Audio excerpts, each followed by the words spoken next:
Welcome to Monday Night Live, the weekly training that guides professionals to financial prosperity. Join our community and let's start building your wealth. Guys, you remember Joe Herbert from last month? He brought his agent Matt, and Joe, I'll let you take it from here. Introduce Matt, and let's go ahead and to kick her off. Okay, great. So, we were talking about real estate the last time, and I had mentioned about Matt and how he got started and how he's having great results. And I think that's why the request was, well, can he come on and tell us how to get started and how to grow? I just want to tell a quick story before I then do a quick intro on Matt. Just from my own really great growth over the last decade, a lot of people will recommend somebody who's trying to figure out what to do or how to do it. They'll recommend that they call me. And so somebody will call me and say, oh, I'm so-and-so. Can I get coffee with you? I want to pick your brain. I heard you do this and you do that, and you could give me some advice on how to get started. I never say no. I love helping people. So I'll get together. I'll have coffee with these people. I'll bring them a book. I always give somebody a book, and I'll say, hey, do these 2 or 3 things. And when you're done, call me in 30 days. I'll give you another book, and then I'm going to tell you what to do next. I'm not kidding you. This has been happening about 5 or 6 years. Not once have I had any of these people call me a second time. And I don't ask for money. I don't say oh, I'll charge you to coach. Nothing. I'm just just call me. I'll coach you, right? Not once. And this happens probably every couple of months. Has one of these people followed up with me and said, what do I do next? I read that book. It was great. The person sitting next to me is the only person who has done what I've told them to do. And I'm not patting myself on the back. What's great about today's event is if you want to get into real estate investing and build cash flow, Matt isn't going to give you some secret process. He didn't find some amazing property that makes a ton of money. He's just done all the basics. But the thing is, he's done it. I said, Matt, he was my marketing guy. He was seeing what I was doing. And he said to me one day, could you help me get involved with real estate investing? I said, yeah. I said, but you got to do what I tell you to do.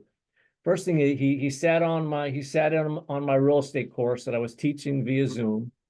Never missed a class. And then I said, Matt, go do these 5 things. He did every one of them. And I said, if you do these things, Matt, you're going to have a property before you know it. Because that movie Field of Dreams where the guy builds a baseball field, and they say, oh, if you build it, you will come. And that's what I said to Matt. If you do these 5 things, he's like, I don't even know where to begin. How do you get a property? I said, go do these 5 things. And Matt did it. And literally within a few weeks, he's like, I just wrote an offer on a property. So, and the couple of 3 or 4 weeks after that, he had a property. And I'm not kidding. Matt has had somewhat of a meteoric rise when you consider where he started 18 months ago and what he's doing now. So I just wanted to tell that story because this is a guy that took action. It's good to do vision boards and manifest and have your journal. But sooner or later you have to take action. And Matt just took the action. And I just want to tell you a couple of things about Matt. He reads about 50 to 100 books a year. He's a super well-read guy. And if there's something you want to do, ask Matt. He'll tell you, go read these 2 books. They're the best books. Also, he has a great podcast on mindset. It's called Second Mix. It's really good. So if you want to check that out. So, I just wanted to have a nice intro on Matt. He's such a great guy. He's got an incredible mindset. He's got that sharing mentality. I'm just going to let Matt just kind of chronologically tell you about his journey. And, if I think of something, I'll jump in, but it's really about Matt. So I'm going to put Matt right there. So everybody, this is Matt Bennett. Hey, Matt, real quick, what's the name of the podcast? It's called Second Mix, SECOND, Second Mix, Reflect, Revise, Remix Your Life. Gotcha. Okay, good. Well, we're going to help you get that promoted. All right. Well, thank you. I had a lot of fun doing that. And actually, that is the mindset stuff that helped me start this journey. So it really was a big change of events, a big turn of events for me in 2019. And just when I started reading books and motivational speakers like Zig Ziglar and Jim Rohn, it completely flipped my mindset. I went from negative $700 in the bank to 6 months later having, starting my savings and actually seeing something grow and things happening. And the mindset shift is actually what's got me into marketing, which is what led me to finding Joe. And that changed everything. So it was like having the right mindset really is what allowed me to see the possibilities, to be able to open up and say, how does this work? What can I do? How can I make this work? And yeah, I started with Joe, and he talked about those 5 things that he told me to do. I don't exactly know if there were 5, but the first thing he said, save up some money so that you're going to be able to afford a down payment.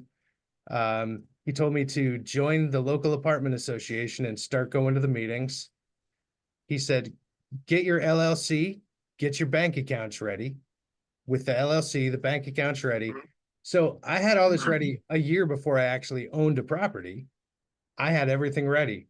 And attending these apartment association meetings and meeting what I now know is, the most important people in my life, the private lenders. But meeting the private lenders and being seen by them and having discussions and talking and not asking for money. I'm just hanging out with these guys. And that's the best part of it. Pretty soon, 6 months down the road, they were like, hey, I'd like to do business with you at some point. So being part of the community was a major part of that. And then Joe taught me how to do an APOD, which is annual property operating data. And it's just a spreadsheet. I think Joe has one of the best APODs. In fact, I just found out that the banks around here use Joe's APOD, that he let them use. It's funny because it's the one that I learned on. It's exactly the same format. It is the one that I learned on. And then I was refinancing a house, and they said, hey, you're going to have to fill out an APOD for this house for us, for the bank. And they send me Joe's APOD. And I'm like, I know this exact color scheme. I know everything. So I called up the lender. I was like, did you get this from Joe? He's like, yeah, I got it from Joe. That's funny. But this APOD, Joe actually put me in touch with somebody who gave me a little bit more real estate advice. And this is when I didn't have a property yet. I was trying to figure out how to get one. And he said, before you ever buy one, you should run 100 of these on just properties. Like, go find a property, run it, look on the MLS. So I probably ran 50 to 60 of these on just houses that I saw listed on the MLS before I was ready to pull the trigger. But when I was ready to pull the trigger, I was 99% certain that this thing was going to cash flow well. So that helped. And then, the other thing that Joe had me do was he was just like, start saving money and have your own investment fund so that you're ready. And it was pretty cool. By the time I bought my first property, I knew it was going to cash flow. I had been to Joe's class on how to buy a rental property, which Joe goes a lot deeper than just how to buy it. I mean, I knew how to run it after his class. Like, I knew how to find tenants, how to get tenants in there, how to deal with tenants, how to do leasing, everything that I needed to know, right from Joe's class. And then I also took our local apartment association class called Landlord 101. So I felt like an expert by the time I bought my first place. Yeah. It's amazing. Joe's earlier today, Matt's right. Early today, we had our bi-weekly commercial mastermind. And I mentioned to the guys on the call, when I say guys, I mean guys and girls and everybody. The first organization I joined in Pittsburgh was the local apartment association. And by far, it was the most profitable association for me to join, not just in terms of me buying properties and making money, but meeting people and networking and learning. I mean, one of my best mentors, a guy named Gerhard Flugfelder, this old German guy, took me under his wings. All because I went there and had dinner one night. And I purposely chose the table that had all the oldest looking guys at it, because I figured I'm safe. I'm safe. They're all going to be better than me. So I don't have to worry about it. I already know they're better than me. So I'm just going to sit with that table. Best thing I ever did, That's definitely a smart move. Yes. Now, real quick, I just want to jump in. If you're taking notes, let me just recap the 5 things that Matt did. And then again, we're going to let Matt talk some more. But First thing I told him was join that local landlord association. Second thing is our landlord association has a class called Landlord 101. And by the way, our association is called the Northwest Pennsylvania Apartment Owners Association. I think you can take Landlord 101 online. So he did that. I told him to get his LLC formed. I told him to take my class, and I told him to get his bank accounts open. Those were the 5 things. So join their association, take their class, take my class, LLC, bank accounts. He was ready to roll. And I'll tell you something else why this is important. When he started meeting private lenders and he's like, I did this, I did this, I did this, I did this. They were like, okay, this guy's ready for a loan. And so he had a resume. Okay, back to Matt. Yeah, I did. I mean, at that point, I had everything that I needed. And one of the coolest things was I was ready. I had my down payment. I was thinking about doing regular bank loans for this. My first 2 properties, I did private loans on instead of going through a bank. And that was mostly so that I could just make a cash deal and get it quick. Because, you know, by the time I had run the numbers and I said, this thing's going to work, I wanted to go after it. I wanted to be able to get the house. So to say, hey, look, we'll close in 3 weeks. I'm bringing cash and it's over. And so I was able to get the private loans on that. It wasn't until a very, very inexpensive off-market deal came to me for a 4-unit that I was like, I've got to get this thing too. I ran the numbers. It looked amazing. At that point, I was like, I have to get a bank loan for this because private money doesn't make sense at 12%, 12% interest around here. It didn't make sense. The numbers didn't work if I got a private loan, but I really wanted a place. And fortunately, I had enough for a down payment and I was able to get that. Talk Awesome. about your refi and your model for using private lending, because you don't go full 100%. Okay. Yeah, All right. talk about what you did there. Yeah. In my model, I wanted to be able to make sure that I was going to get out of the private loan. And sometimes around here, the houses are so inexpensive that what I did was I started putting the 20% down anyways, even though I didn't need to.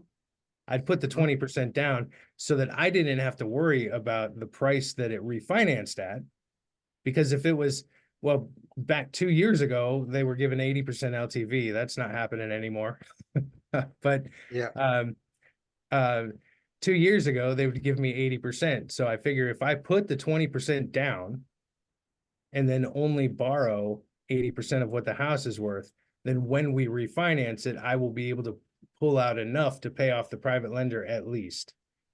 So that's kind of what I do. You know, it's not the Burr method. It's not what a lot of people push, but I think everybody needs to kind of find their own way. And the only way that you can even figure out what ways there are is to research, to read books, to watch YouTube videos. There's great YouTube videos, and you just find one that resonates with you, find one that you like, and then you say, I'm gonna use that method. And down the road, I'm not doing the same thing now. I'm doing things way differently now. But I mean, that is one way to start. Some people keep going. I think you find that I don't want to say it gets boring, but you want to try to find a new way to do a deal. It's like, okay, I did it this way. I hear about it this way. Let me try to get one seller financing. Let me try to get one, in the many different ways there are of getting houses. And so I just. Have you actually acquired a property up front at first with bank financing, or is the bank financing just for refining out the private lender? I acquired my 4-unit just with a bank financing. Okay. It's just straight up bank financing. I've got one seller financed deal, and the rest, there were a couple that I didn't bring any money to the table because I knew, like, if I saw a property for $30,000 that I knew was worth 60, I would just get the private money and know that it's going to refinance, and I didn't have to worry about bringing money to the table. Yeah. At closing for that. Let me comment on private lending. So private lending is a great thing. But as Matt said, you know, the private lenders here in Erie, they get 5 points at closing and then they charge you 1% a month. Now, that seems crazy, but if you're only using their money for 6 to 12 months, that's okay. Yeah. But as Matt's saying, you know, let's say you find a property that's $100,000, it needs 20,000 in rehab. So you find a private lender that's going to give you 120. The risk is within the next 6 to 12 months, it better be worth 150. So when you go to the bank, you can borrow that 120 and pay out the private lender. So what Matt did is he refinanced his house and pulled out a bunch of money out, and he would take his money and put 20% into the deal and then 80% from the private lender. So he was still making a cash offer on the property, but now he had 20% equity going in, and he had a little safety factor there. So within 12 months, he knew he was going to be able to finance it out for at least just the portion he was getting from the private lender. So just wanted to throw that in there. Really, really smart, very, very simple and very smart, you know, little steps, little things like that. I call that playing offense and defense at the same time, you know? So you're hedging, you're reducing your downside risk while you're Yes. making an upside move, you know? Brilliant. Yeah, at the very beginning of this, I was really risk averse. I was, you know, worried about how all of this was going to go. After I did my first 2 refis and they went smoothly and it all happened the way that I heard and read about, you know, you never know till you actually get out of the first one. Cause I'm like, okay, I owe this just basically this individual, the private lender, I owe him $60,000. How am I going to do this? How am I going to make this happen? So I was risk averse at first, and that's why I was putting the money down. You know, after a while, you begin to trust the process. You know how banks see you, and you know what to do so that banks see you in a good light and actually want to get money from you. And that's actually one other thing that I would probably want to bring up that was a gigantic learning experience for me. Growing up with, you know, kind of a scarcity mindset and all that. I mean, I saw the banks like I saw the government, like it kind of like they're the big bosses, they're everything. And once I learned and came to the realization that I'm still their customer and that, you know, they're working for me, they're doing stuff for me. You know, I didn't get scared shopping around for loans. I don't worry about maybe ticking off one loan officer because I go with a different loan. Things like that. I mean, it's eye-opening to say, okay, these guys, I walk in and they're supposed to be selling to me. And so I make them sell me. You know, you have to sell your loan to me. Yeah. I I tell you what. Oh, go ahead, Gary. Oh, go ahead. Yeah, go ahead. Go ahead, Joe. Well, I want to give him something else to tell you about because, you know, Matt had when he started down this journey to become a real estate investor, he already had like an amazing mindset, but then he had some other mindset epiphanies, and I'll let him tell you about it. But Matt and I are both like side hustle junkies, right? We see all these shiny objects, and like, let's start this podcast at the Juice Jar called the Juice Jar Chronicles. Let's go get a membership group. You know, Matt was a very successful musician. A lot of bands around town were asking him to come and play keyboards. He actually had a course online called Keyboard Blues Course. But I'm going to let Matt touch on like how mostly me, but him too. I got him kind of focused, and that's another reason why he's having this growth. So talk about these side hustles. Okay. Yeah. I had a keyboard course. I was trying to start a membership. There were just a lot of little things, like Joe said, like shiny objects. And I learned back in 2019 when I had a big life change. I learned something from Zig Ziglar, and it was, you are what you are and where you are because of what has gone into your mind. You can change what you are and where you are by changing what goes into your mind. You know, Joe talked about how much I read. Well, back in 2019, I was still reading 100 books a year, but I was reading Dean Koontz, Stephen King, John Grisham. I was just pouring, and you know, I still love to read a Stephen King novel, but imagine 100 of those a year. Like that's not good for your brain. That is not food for, it's like eating potato chips all the time. Eventually it's going to kill you. So it was the same thing. Once I started intaking positive, like personal development, started reading books on business, books on marketing, all of that, as well as personal development books, my mindset grew, everything exploded, and I was able to focus on myself and working harder on myself than I do on my job, which is something I learned from Jim Rohn. Work harder on yourself than you work on your job. And so That's a gem. that totally shifted my mindset. It completely changed my life. It brought me to where I am today. But back in just November of last year, I had the same exact epiphany again for a different reason. I was like, I'm making all of this money, not a ton, but right, I'm making all this money from real estate. Things are going well. Things are looking good. But I'm still reading books on marketing, and I'm reading books on starting membership groups, and I'm reading books on being an online star, essentially. And I realized that real estate did not seem sexy at all. And so I was just pushing and pushing, and I hated having to do real estate stuff, but it's like, well, that's where my money's coming from, so I got to do it. I turned it into a job. And while I had this other exciting stuff going on, and the epiphany there was exactly the same thing. You're what you are and where you are because of what has gone into your mind. So I decided, okay, if I'm really going to give this a go, if I'm really going to make this happen, then what I have to do is just start reading more real estate books, make real estate seem sexy again, because it was reading all the other shiny object stuff that was making it not feel sexy. So, and even like as an agent, if being a real estate agent seems boring, start reading books on how to be a better agent and getting your mind into that, because you're going to head in the direction of the things that are going in your mind all the time, no matter what. That's what's leading you, because that's the thoughts that are constantly circling in your head.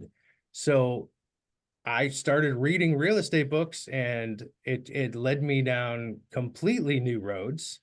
So, I'm having a lot of fun right now because I'm actually starting a couple new projects with the real estate that I already own, and making it like 10xing the cash flow of a 2-unit. And so all of that came because instead of being bored of real estate, I decided I'm just going to dive in. I'm going to learn. I'm going to be an expert at something, even though it didn't feel sexy at the time. It still doesn't. It's not like, oh, I'm this great real estate investor. I don't think that. It just makes me more interested in the process. I wake up with an interest in what I'm doing. Let me chime in on that, because it was interesting. Like Matt and I, we go to this place called Juice Jar. It's a juice place, coffee place, and we hang out. And we just, we just talk about unbelievable things. And he said that to me one day. He said, "You know what I realized, Joe? If I really want to grow my portfolio, I need to be listening to podcasts and YouTube content about real estate investing." And he started doing that, and like boom, he had an even bigger growth. It was funny because I was getting distracted with e-commerce. I was watching all this content on buying an e-com business. And so like it was pulling me away, and I was like, oh my gosh, you're right. So I stopped watching that, and now I don't care about buying an e-com business. And now I'm I have a couple of motels, and I actually had an offer accepted on a motel in Washington, PA, right outside of Pittsburgh. I'm working on that purchase. And but again, I started like listening to content about motels, and the motel boutique industry is growing because I had these two already. And now all of a sudden, like I'm looking at motel deals all over Western Pennsylvania. And now I just had an offer accepted on a $3 million motel. So, Matt's right. If there's something you want, focus on that content, YouTube, books, Audible, whatever. Stop watching the other stuff, focus on the content, and you're just going to start moving faster to that thing. I mean, I know it sounds obvious, but it's just amazing how, get a filter, weed out anything that isn't involved with what you want, and just watch that content. Yeah. Hey, Joe or Matt, Yes. Did you ever serve in the military or have like come from a military family? I did not serve in the military, but I worked at Fort Knox in their computer lab for 2 years. Okay. Why do you Yeah, ask? this is getting really interesting. Yeah. I think there's something we were talking about this last week. There's at least a half dozen men and women on this call that have served in one branch or another. One, and Yeah. there's something about it. They learn. It's like they implement. They learn, like Joe was talking about early on. They they don't just stay in learning mode. They actually implement what they learn. And we've had the best success over the years with investors and agents alike who have served. It's amazing. Yeah. So Hey, it's funny thanks you for were your at Fort service. Knox. That's what my We brother did appreciate boot it. camp. Yeah, you served. Thank you. Yeah, amen. So my brother did boot camp at Fort Knox Okay. in the Okay. wintertime too, by the way. Yeah. Wow. Yeah, Yep. Fort Knox does Yep. not have easy winters. No. Does Yep. anybody have any Okay. questions for Matt? What I do want to bring up one thing, guys, on financing. It's not something you mentioned, Matt, but I want to share with you because I think you're going to be able to do it too. Um, when I was growing my portfolio, after I had 10 properties, I added through the apartment association meeting. I talked to a private lender, and his company's called Briarcliff. I don't know if Larry's still around or not, but I think his son took the business. And I said, I don't want to refinance everything, but I want to pull out some of the equity. I've got some good equity. I've fixed the properties up, raised the rents. I started off with 20% equity, just like you did, Matt. And I know I've got to have more now. So he was a commercial lender, but also a private lender. And this is when interest rates were 9%. And he gave me an 11% loan, second position, line of credit across my entire portfolio. So that way I could use it to offer cash, right? Or even just put 20% down on something and then pay it back as I was collecting rents every month. I'm paying that thing back. I did that over and over again. And I had people tell me over the years, you can't do that. That was just a one-time thing. Nobody does that. And I said, well, I disagree. I even had mortgage brokers tell me that. Well, guys, last week, Nikki Stark on the team just went and did the very same thing. I told her, go to the bank you already talked to. Don't go to any other bank. Just go to your bank that you already deal with. She did. They gave her the same exact deal, a second position line of credit across her portfolio, collecting the equity, allowing her to go out there and have $200,000 at her disposal. Right. Oh, that's great. So That's excellent. it was for me, it was the next big step. But Matt, go ahead and take us forward. And if you want to break down one of the deals too, I want everybody to hear how you determine you're going to make a move on something, because Okay. it really is once you learn it. Yeah, it's like riding a bike. Right. Well, I mean, even I would start with the very first deal. When Joe and I were talking, I at the beginning before I did anything, I was like, what can I expect to make? What should I expect to make? I'm planning my future. I'm like, how many houses do I need to own to achieve a cash flow goal? Which back then I think I wanted to make $15,000 a month in cash flow. And Joe said basically around here, just you're expecting $150 to $250 a unit. So I Per thought month. per month, yes. So I thought that was, that sounded good to me. And so I ran APODs, and when I found a house, and yeah, this one in January of 2022. Wow. So I bought my first house in January of 2022, and it cash flowed, I think, about $225 a unit, and the rents were low. So because the rents were low, I ran all the expenses that I could possibly do. And, I really try to nail it. When I do an APOD, I try to make sure that I'm over and not under. I want to make sure, like, my expenses, if I think that the water bill for this house is going to be $1,200 a year, I will make it $1,600 a year. Like I just want to be safe with that. So even with my numbers, even with my guesses being over, I was still making about $225 a unit. And at the time, the tenants were paying, one was paying $525 and the other was paying $480. And Okay. at that time, rents 2 years ago, it should have been $650 per unit market rent in that area, in the condition that the units were in, about $650 a unit. So I said, yeah, I'm going to go in there. I will be able to raise the rents. If the tenants are existing, I'm not going to jump it up that quickly for them. I'm not going to try to mess them up. But as people leave and as I'm able to, rehab a little bit. So yeah, when the numbers looked good, I made the call, and I called up the private lender. I said, I'm interested in this deal, which is interesting. As I learned it, I didn't do it the way that I learned it in this case, because I learned, okay, you make the offer. Joe always says something that was really inspiring. All the money that you need in the world is out there. It's out there. Yeah. It's deals that are hard to find. So if you come with a deal, Yeah, you'll be able to get the money. So for me, I always thought, okay, I'm going to make the offer. I'm going to, put my money down on the offer, and I'm going to go find the money. But in this case, I was already talking to a private lender. So before I even made the offer, I was just like, hey, I want to buy this house. I want to use you. Are you interested in it? And I gave him all of the numbers. I gave him everything that he needed to know about the house. And he said, yeah, go ahead and do it. And so after that, I made the offer, and it got accepted, and I was in. Did I go deep Nice. enough, or was there anything else that I should have gone through in that? No, that's good. I want to let people ask questions too. If you guys actually raise your hand if you have not yet invested, but it's still you really want to invest. If you have not invested, you really want to invest. There's a couple of that was PF did a quickie. That was like a drive-by hand. All right. I'm asking because you've got a guy on right now who's only a couple years ahead of you, right? Joe Herbert's been doing it longer. I've been doing it longer, but Matt is right one step ahead of you. You couldn't pick a better person to pick their brain, and a lot of it's not going to be the academics.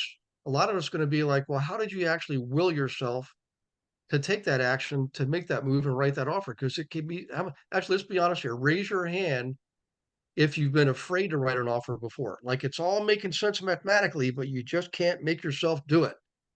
Okay. Let's talk about that for a little bit. So Matt, did having Joe by your side, was that a big help having you be able to make that first move?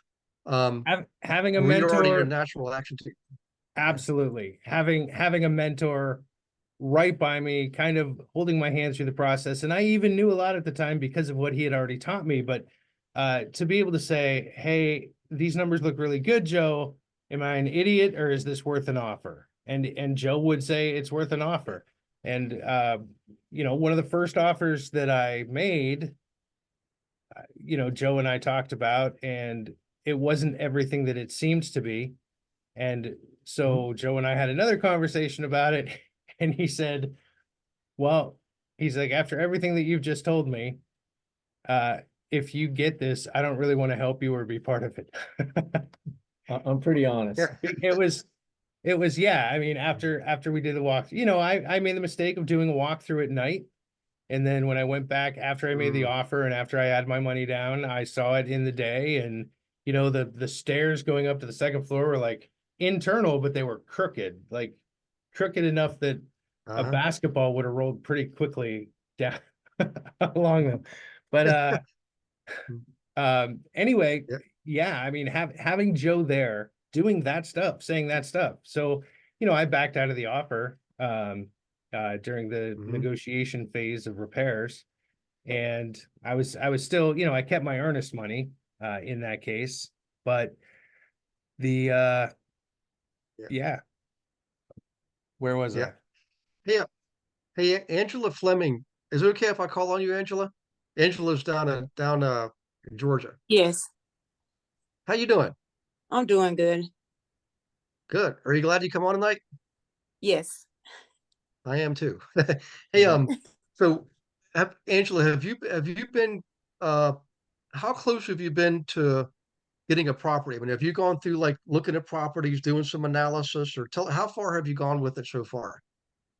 That's where I'm at now. I have a mentor that's helping and guiding me in that area. I just haven't found the house yet. I thought I found one, but I didn't like the way that the landscaping was, as how the water was running off down into the property. So I just backed out of that one because it had a Okay. basement, because I didn't want the water to go into the basement, so I wasn't sure.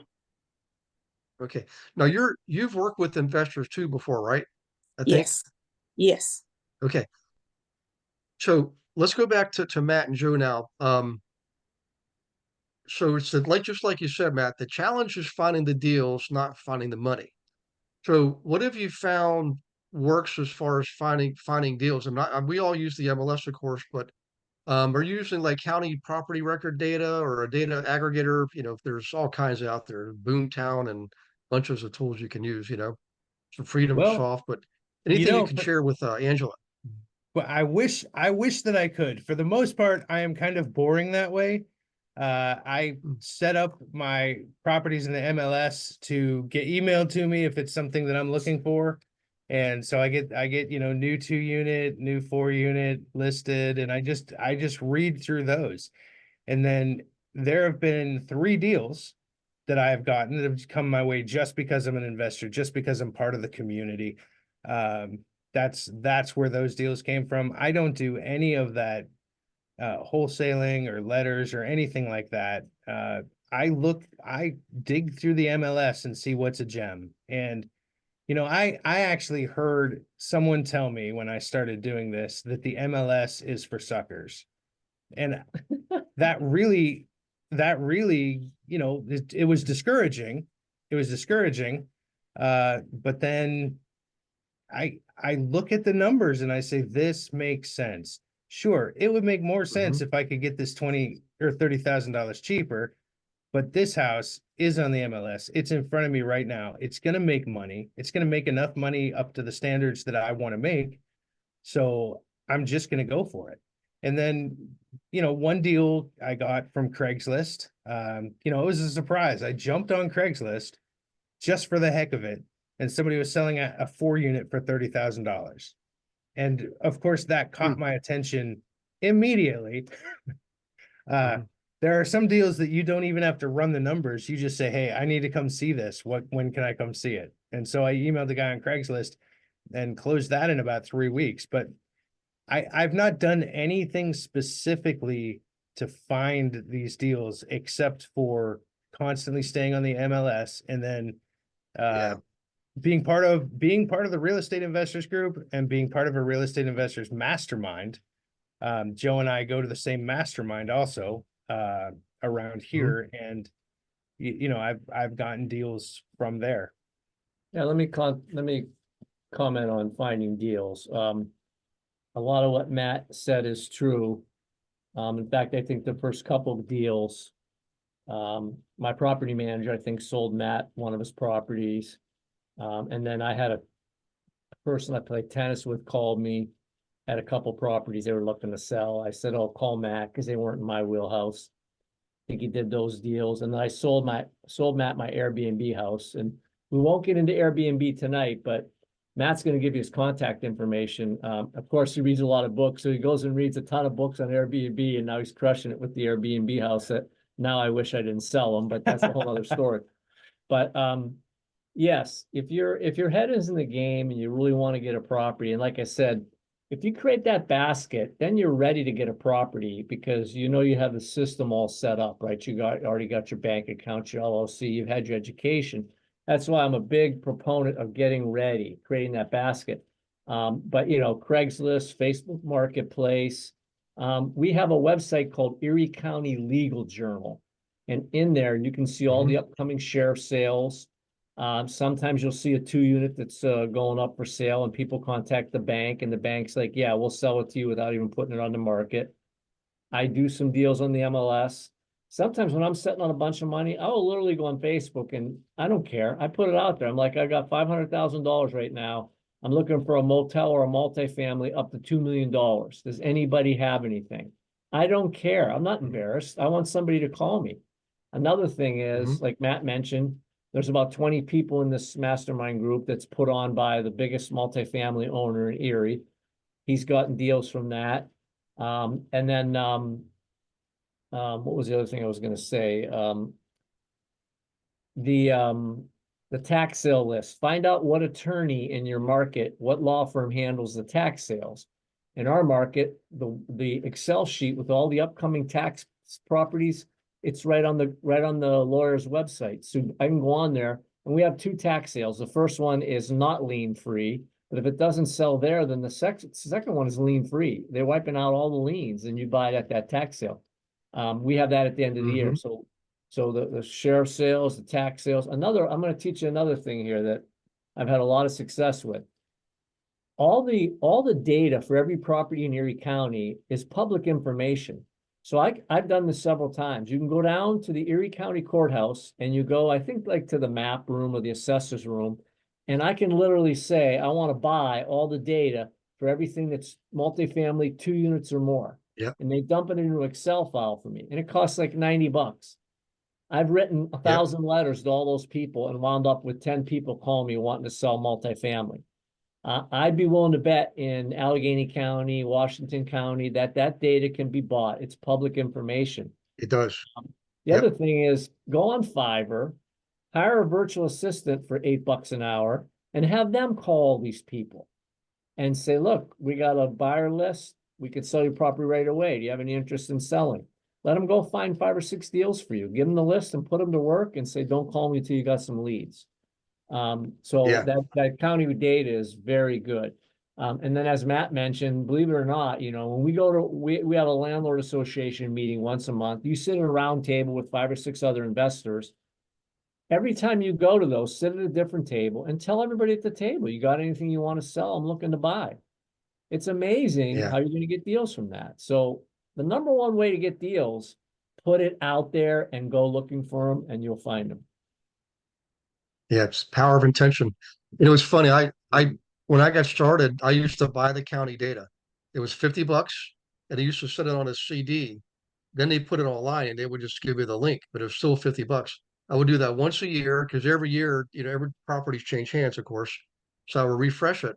And the thing about getting the file guys from your county, that's very, even if it was $1,000, I would still buy it because it's a file that you can sort. You can sort by date, last purchase date, last sale date. You can sort by address. You can sort by owner, so you can see who owns the most properties, right? You can sort any way you want, right? Price, number of bedrooms, number of units. And I've taught. So Joe, I've been teaching this for years, and I've been all over the U.S. and Canada. And in the U.S., the property is available because of the Freedom of Information Act. But you don't know how it's going to be available. So every county could be different. But most of them are the same. And I found so back to Angela. I was in Atlanta one time working with somebody down there. We went into county property data, and Joe and everybody, wouldn't believe how sophisticated the data was. I could look specifically for gas stations, and that's exactly what I did right there live online, teaching a class and working with this guy. And so it's out there. You just have to, and we do that still today because a lot of times some MLSs link directly to the county, which is great. Not all of them do, but some of them do. And a lot of the data aggregators only give you some of the data. When you go to the county directly, you get all the data. There's nothing left unturned. You get everything. So it gives you a huge advantage. I just can't emphasize that enough. And most of our business is a local business. You can get 90% of what you want in your own county. You don't have to go outside if you don't want to, We also have, I don't want to tell Matt this because this is one of my secrets, but in Erie, Matt, plug your ears. In Erie, for about $100 a year, you can subscribe to this thing called the Daily Record. And every day, this attorney emails out this list, and it shows you all the deeds that were transferred, all the mortgages were satisfied. There's this little section where there's judgments. And I can see these property owners who just had a judgment filed for 90, 100, 180,000, which means they're losing their house. And all I got to do is go on the county website, look them up, and call them. And by the way, if you're a realtor and you want to get listings, find out if there's somebody that does a daily record in your county. This is no lie. So I got a client who wants to buy a property, right? And he tells me about this vacant car wash. And this is how I do business. It's old school. You don't need to buy leads, okay? So I have about 3 weeks later, this property comes up on the daily record. They owe about 180 grand. They're getting foreclosed on. So I go on to the county website. I look where the taxes are getting mailed. It's the person's house. I drove right over to their house. And I'm pulling in the driveway and the lady's outside getting in her car ready to go. And I walk up, I hand her my card. I always give her my card. I'm like, hey, I'm Joe Herbert. I'm a realtor. And I got a client that's interested in your car wash down there on Westlake Road. I said, I see that, there's a judgment against it. I'm sorry to hear that. I said, if you want to sell it, I got a buyer right now. I said, don't lose the property.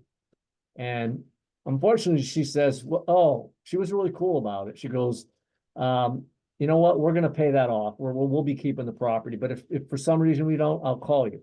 But just think if they had no means to pay that off. I was going to put that deal together, get a 6% commission. It's probably a $200,000 deal, but I would have stuck 12 grand in my pocket for what? Going and knocking on somebody's door. So if you can find that daily record in your who does something like that, it's just a major piece of information. Okay, Matt, you can unplug yours. I wrote down the daily record while you were talking about it. I need to get access to that. I just wanted to say about going down to the county. We got our second house under contract because I went down to the county and paid to get the data. And the lady who was doing it said, well, my husband's selling his parents' house. And we got that under contract just by going to the county and getting the data. Yeah, it's crazy when you just start talking to people. I mean, I think that's the number one thing I try to impress on my agents. And I think I can tell you, if you want to be successful with real estate investing, just ask. A perfect example, I'm so into the boutique motel business, and this is how it happened. I buy this 5-unit, which I bought off the MLS, and I close on it, and I look over the fence, and there's this motel, right, a 20-room motel, and it was a drug-infested people doing business in there, okay? And it was terrible. I mean, you could just see it. And I said to my property manager, Rob, I said, Rob, I got to buy that thing. Otherwise, nobody's going to want to live in my 5-unit. So I look up the owner. I said, Rob, go knock on this guy's door, see if he wants to sell the motel. Doesn't he want to sell the motel? The next day, he's bringing the financials to my office, and I bought it. And a year later, I bought his other motel. And now I'm so jazzed about motels. And it's funny, we're at the juice jar, and I said to Matt, man, I just can't find another motel. And he goes, that's a scarcity mentality. And I said, you're right. And I got on LoopNet and found this one I just put an offer on in Pittsburgh. But now I'm all totally into these motels, and I've got a great software and a great team. But the point is, you got to ask. Go knock on people's doors. Well, right. This is another deal I did. True story. I'm sitting in a restaurant, and at the table next to me is a realtor. I knew the realtor. He's sitting there talking to this guy about selling his flips. So I go to the cashier, pay my bill, and I wrote on the back of my business card, call me right away. And I said, I said to the server, if I give you $20, when that guy's done having his lunch, would you give him my card? Not the realtor, the guy that was flipping houses. She's like, sure. Doesn't the guy call me the next day and he goes, that was pretty ballsy. I want to meet you. And I've sold some of his flips now, right? It's like, take action, ask people, talk to people, knock on doors, and it's going to rain down like whatever you want, listings, buyers, or investment or private lenders, and go to those apartment association meetings and just tell people what you want. They'll help you.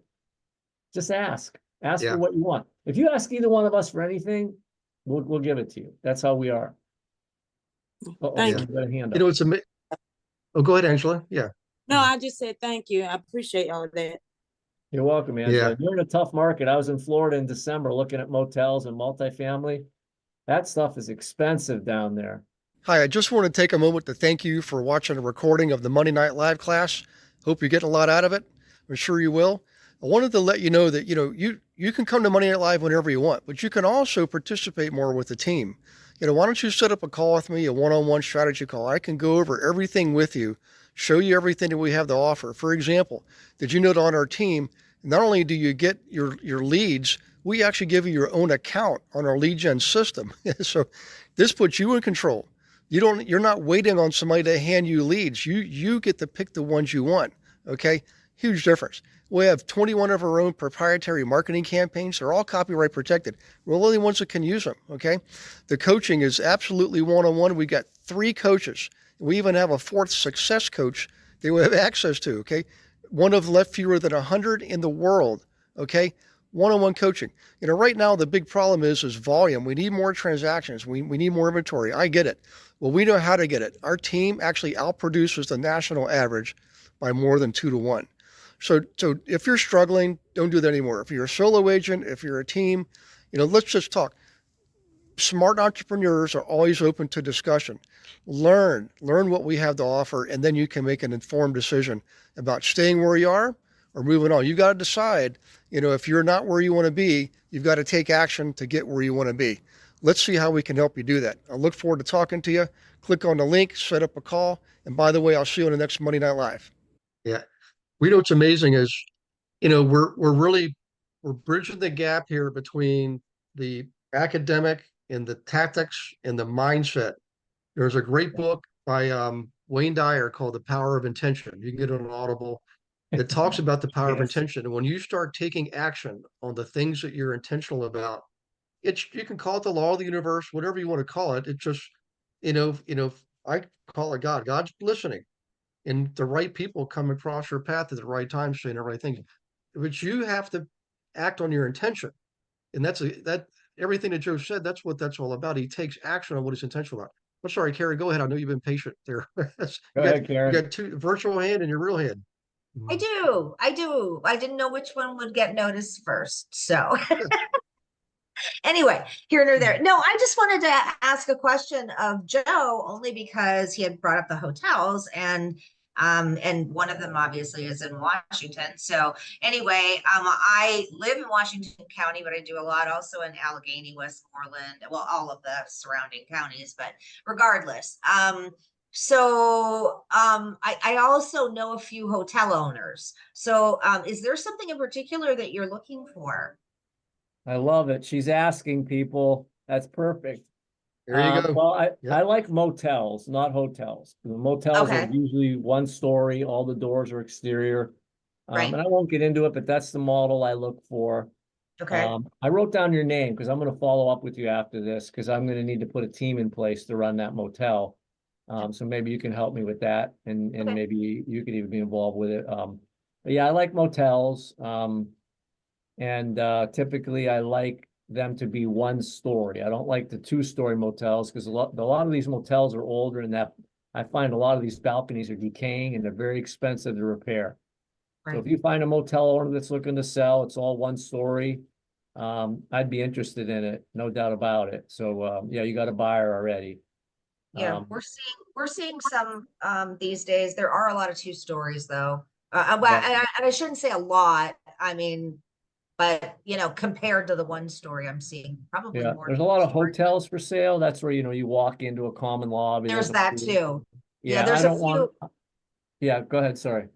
No, I was just gonna say, I know people who own hotels, but I also know people who have sold their motels. So anyway. And Matt, why do you like motels? What's that? Why do you like motels? Great question. 1 story. Well, I like them all in 1 story because what I'm doing is an extended stay model, and I've typically got an older clientele. Like I've got some veterans living in it. People are on Social Security. I get traveling nurses, workforce housing. So when it's all on 1 floor, they don't have to go up and down any steps. And I did look at a couple of motels, and as I mentioned, these motels are typically older. Excuse me. And the ones that are 2-story, they have that outside balcony that you walk around. So many of those balconies need a lot of work, and it's super expensive. I was in Florida looking at one that was and they were redoing the balcony. And I said to the contractor, there was about 200 feet of balcony. He said that was $1 million to rebuild that. So I'm not in. So I've scratched that off. My model is it's all got to be on 1 level, and motels, not hotels. But I find that this extended stay model, I'm giving you guys a real secret right now. The boutique motel industry is a growing niche right now. In fact, they have a couple national shows now that are just for boutique motels. They're a little behind on property management software because you either have full hotel software or you have rental property management software, and they don't work for this extended stay model. But there's a real big demand right now for extended stay. I also don't do a credit check, I don't do a background check, and I don't have a lease. And of course, that attracts a lot of people. And you might say, oh, wow, you're going to get a lot of problems. There are good people in every segment. You just have to filter them out. We have a very good room agreement. I have live-in managers that keep a very good eye on the place. But I like motels because once I get them fixed up and running, they're cash flowing really well. People stay in them. It's just a niche that kind of, I'll give this answer a little bit further too. They're fit my personality. Are you converting these, Joe? Are you converting these then? Well, what I do is I try to add the 8 cubic foot refrigerator. What I try to do is set them up enough where somebody can buy groceries and cook a meal, because then they're going to stay. Right. Okay. If I can put a little apartment stove in them, we do, but we make sure we have a microwave, coffee pot, toaster, at least the apartment size fridge, and I'll put a hot plate in them. The one that's in Pittsburgh, I absolutely love the layout because there's crawl spaces under everything, so I can get at the plumbing and the electric. So we're going to put mini kitchens in all of them. But the other thing about the motels, I just found something that fits my personality. I had one Airbnb house, 6 beds, 4 baths, really great house. But I was over there a lot and I wasn't able to put a team in place that got me out of it. And I think if you're going to do Airbnb, you should get a good piece of Airbnb software, own a half a dozen of them. Anyway, Matt was looking for another deal. I sold him the house and he's just straight up into it. It fits his personality. So everybody's different, you know. These motels really, I like apartment buildings and motels. They cash flow well, and I'm able to put a team in place. So tenants, contractors, nobody calls me. Everybody calls my management team. Yeah. All right. Well, I'll tell you what. Go ahead. Oh, go ahead, Matt. Yeah. Oh, I saw a couple questions I was going to answer over in the chat. Go ahead, Matt. Okay. Well, somebody asked, how could we get a copy of the APOD?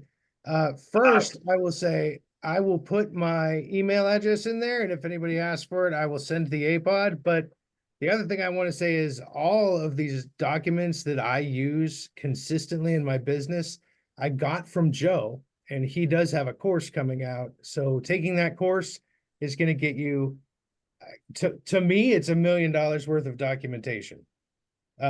Because everything's in place. I just use it. So having a system already in place, it is worth $1 million. That's it. Probably more. Probably more. I didn't pay him to say that. He did not. He did not. But you know, because the APOD shared everywhere, and you can kind of get them. I mean, they've got like Bigger Pockets has a calculator, and there are, you know, other services like that. I just like Joe's the way that it's done. So I'll put my email in here as soon as I can figure out, type way up here. But yeah, you can shoot me that and I'll help you with anything. I'll help anybody with anything. I do want to say, if anybody is on the fence, if anybody's thinking about it, if it seems fun, if it seems interesting, and if it seems like a way to build wealth, there is not one single person in here that is not capable of this. You're all capable to do this. If anybody's on the fence, it's there, it's in you. The only thing you have to do is decide is to understand that you're gonna have problems, and to say, I'm gonna get through the problems. I'm just gonna do it. Because I get problems every day. I'll go 2 weeks and not have to talk to a tenant, and then I'll have one day where 17 people call me and it costs me $12,000 in repairs and everything. And I'm like, this was the stupidest day in the world. But you know, I know I'm still making money. I know I'm still cash flowing. Everything is going according to plan. And it's because I trust myself that if I have one of those days, I can handle it. I know that I can handle it. I know how to do everything. Well, I don't want to say everything, but I know that I'm capable of learning. I've got a tribe of mentors, as Tim Ferriss says. I've got a tribe of mentors in Erie I can call 20 people and say, what do I need to do about this? How can I make this happen? Mhm. How can I make this work? But everybody is capable of doing it. And sometimes just have to jump out of your comfort zone, pull the trigger, and then say, I'm gonna make this work. Yeah, I want to touch on that. Part of it too is, okay, I'm assuming everybody here is a real estate agent. I've been a real estate agent and a broker a total of 21 years. I've had plenty of deals come unraveled. I've had plenty of people fire me to work with another realtor. I have listings that expired that I didn't sell. I didn't quit being a realtor, right? I mean, you know, any career choice has its ups and downs. But I will say this, if you do the things that we're talking about today and keep putting yourself in the right room, you're going to significantly minimize the mistakes. You're going to significantly minimize those bad days.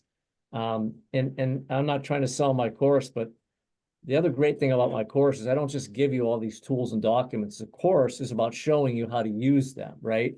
What number should I fill in here? What percentage should I put in there, right? And I think that's why it's, if you, whether you take my course or somebody else's, take a good course. And like Matt said, you know, start watching the content. I wrote this on my bulletin board, I don't know, maybe a year ago. Fortune favors the bold, because I have a scarcity mindset, but I've just learned how to not let it bother me. You know, this motel was that I'm put an offer in, it was 3.2 million. I'm getting it for a little less than that. And I think I can assume the loan, but this is a big deal. It's 2 hours away from me. I have nobody down there right now.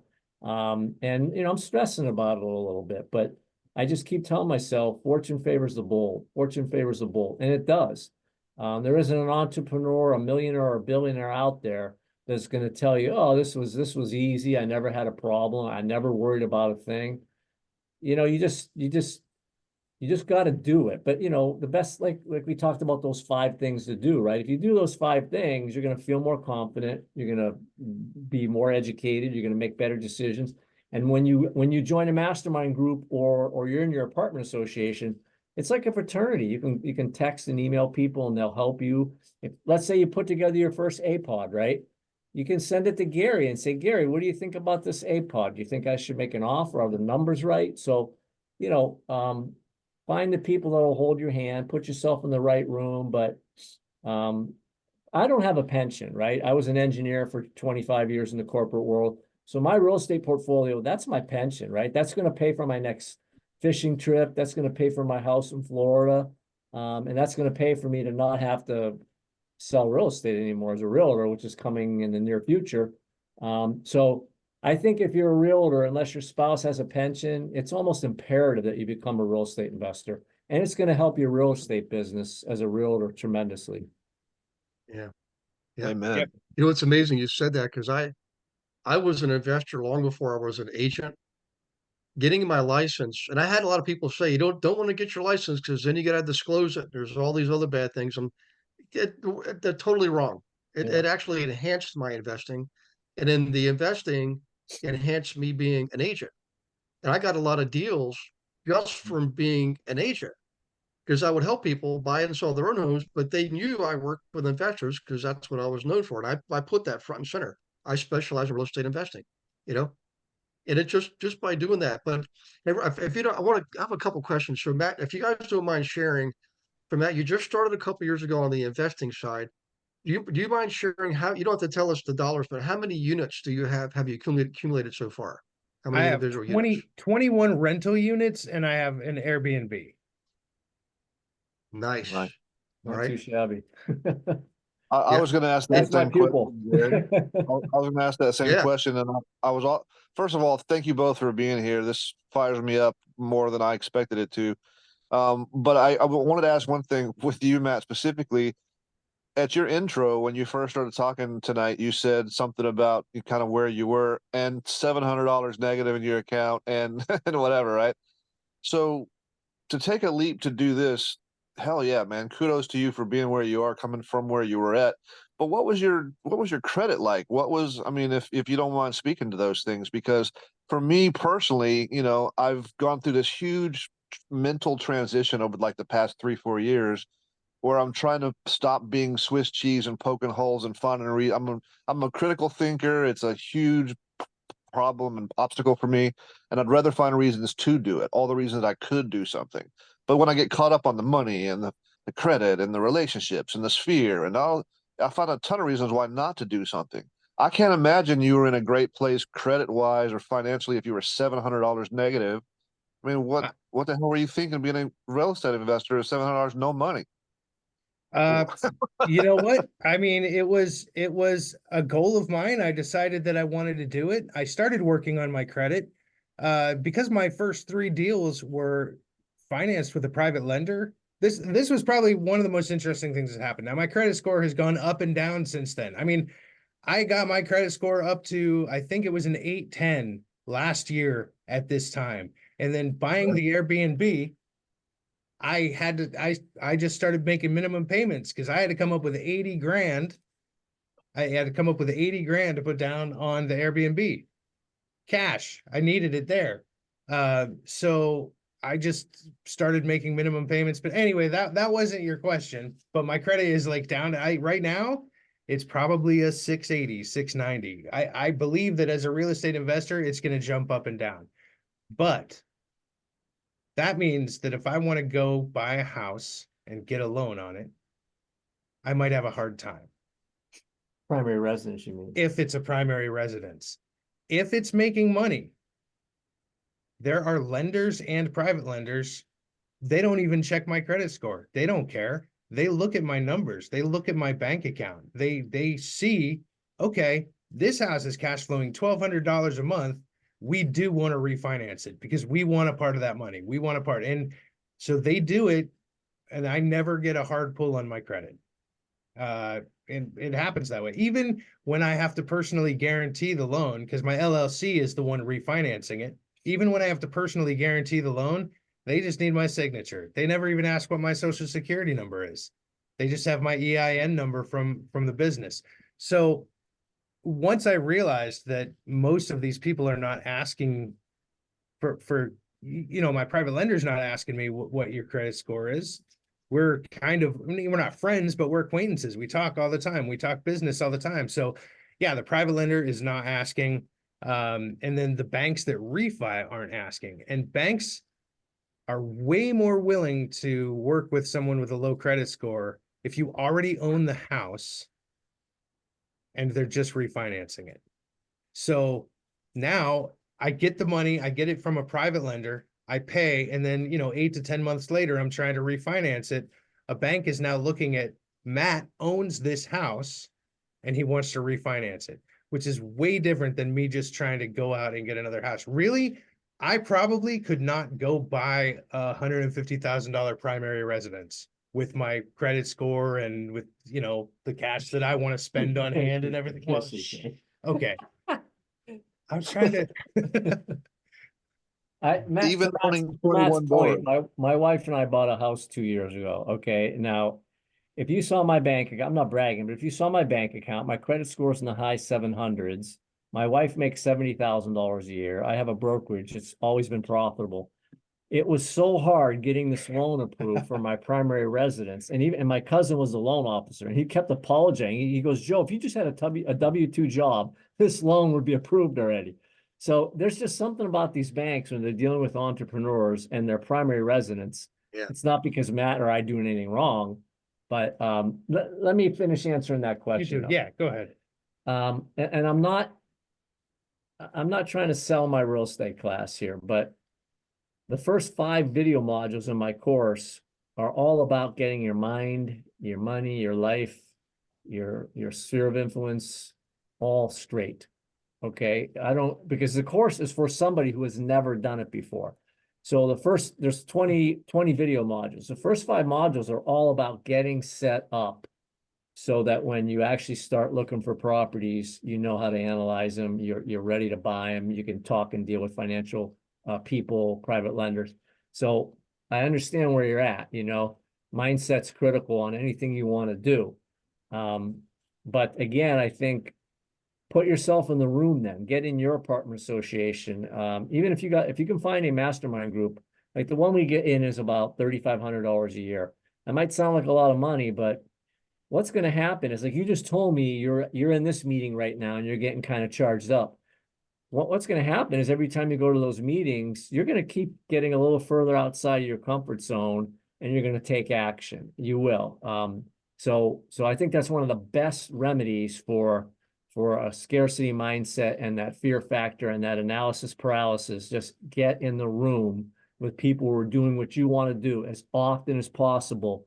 And eventually you're like a baby bird. You got to jump out of the nest sooner or later and fly. You'll jump out of the nest. It just get in the room with the right people as much as possible, or find all the best people to listen to on YouTube about buying rental property. And that's all you watch, just them. And you're going to do it. Yeah, actually through like TikTok and YouTube, I have an account or two, and that's the only thing I subscribe to is like guru mentor type people that are actually doing it, whether they're selling something or not. I just listen to what they're saying and what they're saying do, and everybody says basically it can be hard, but it really is easier than you think. And the only thing I try to absorb is that type of stuff. I respect a lot for what Gary has done, and Gary's probably been in my life maybe about 5 years now, Gary, I think so. And just the people that he's had on and things like that, I'm envious of it, because I feel like regardless of this issue, I don't know them, I don't know if it was credit or financial or money or what it was, life gets in the way, and we're all here, we're all basically in the same ship. They did it, I'm not. And I'm thinking, gosh, I'm just in my own way. I know that's what it is, and I think whatever I tell myself, I'm right. If I don't have the credit, then I don't. If I don't have the money, well, I don't. And I just need to do it anyway. Yeah, I just really do. You're not looking at two smart dudes here. We're no smarter than anybody else, okay? But you know what? You're looking at two guys that we have an appetite for knowledge and we take action. That's the two things right there. Learn, and just take action. Pull the trigger. You're not going to fail. Yeah. Trust me, you're not. Look at all these great people on this podcast. You know, you got Gary in your corner. You got Second Mix email there. I'm telling you, Matt, you could email him your APODs and he'll run them through them with you and get on the phone with you. You're not going to fail. Trust me, you're not. I believe you. Yeah. Gary, can you put both way, of their contact information in the chat so we get it when we get the tape tomorrow or the replay? Yeah. Yeah, Matt's gonna put my email in there. Yeah. Did everybody see Matt's? Hey, by the way, guys, I want to tell you, Karen, I would definitely communicate with her. I know her personally. I know her professionally. She was one of the first people I ever taught. I mean, probably 9 years ago now, down in Washington, PA, and around Pittsburgh. And she's an investor. She's also a business owner. She's got that business mind. So yeah, can you guys see my email, joe@selfmadewealth.co? Karen, make sure you email me your contact information.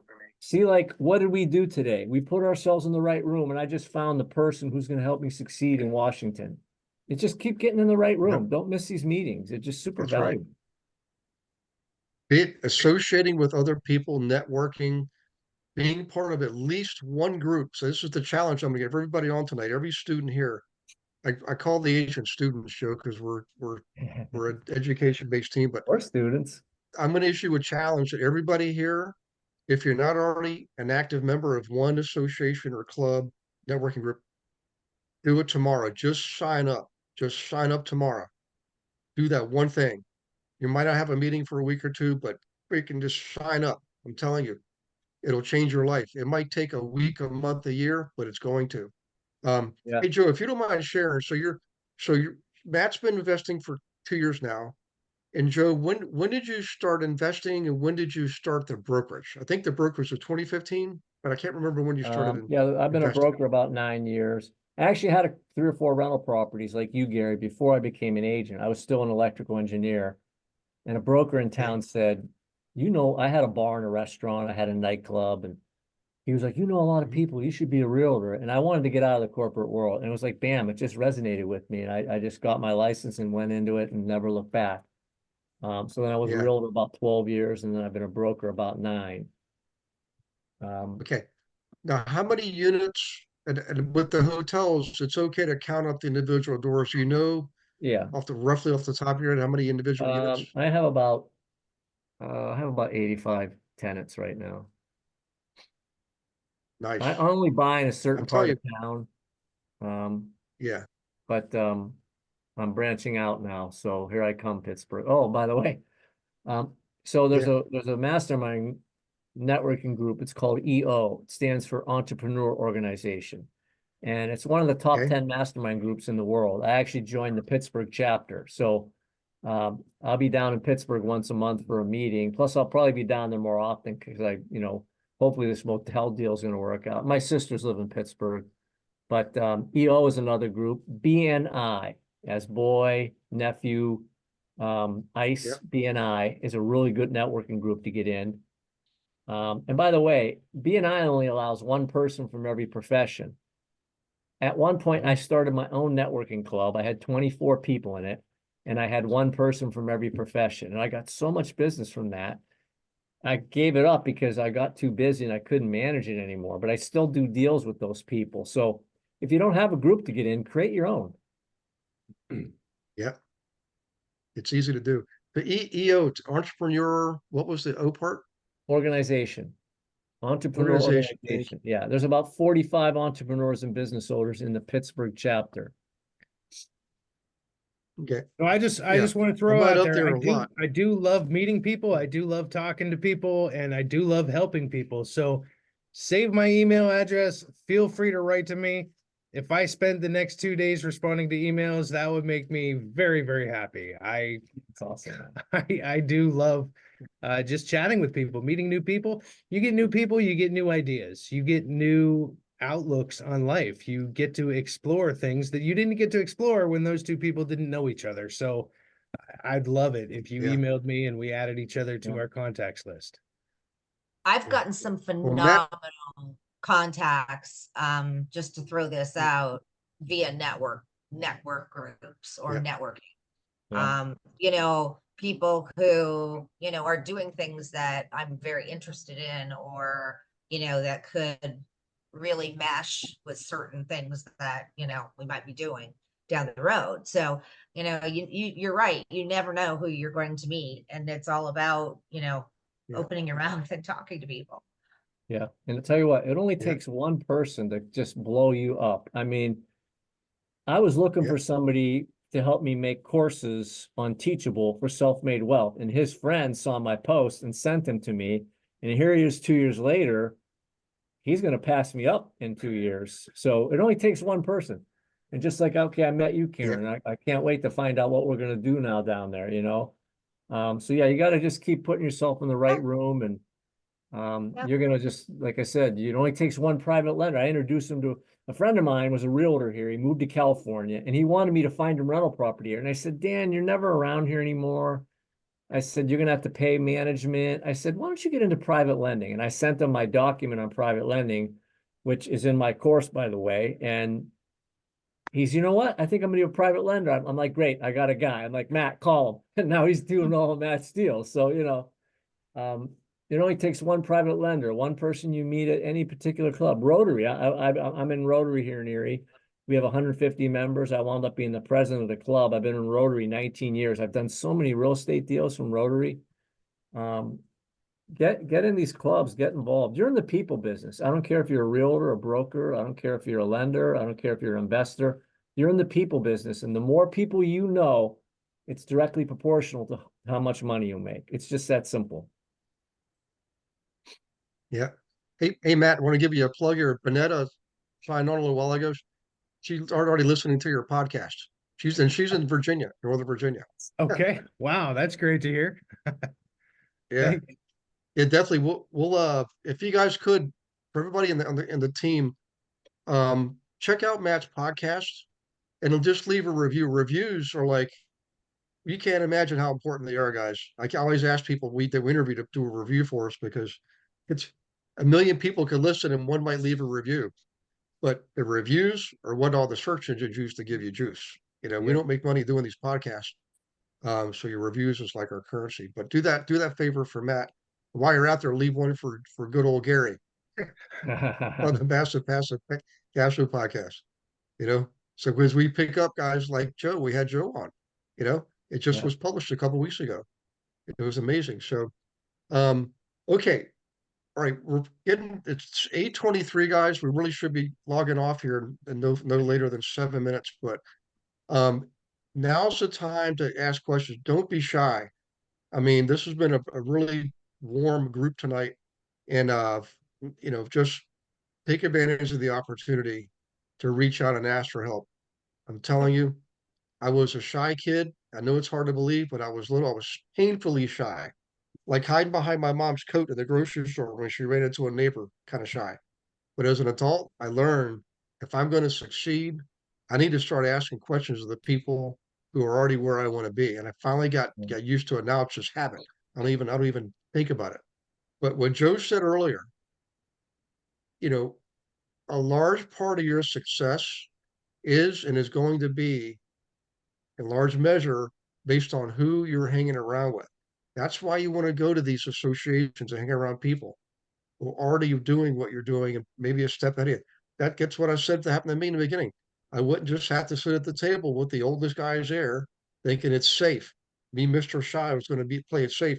And they drew me out, started talking to me. One of them became my first mentor, Gerhard Flufelder, 72 years old, hauling refrigerators up and down stairs at 72 years old. He's the guy that taught me. He said, hey, listen, you can make a lot of money doing this, and you can spend a lot of money doing it too.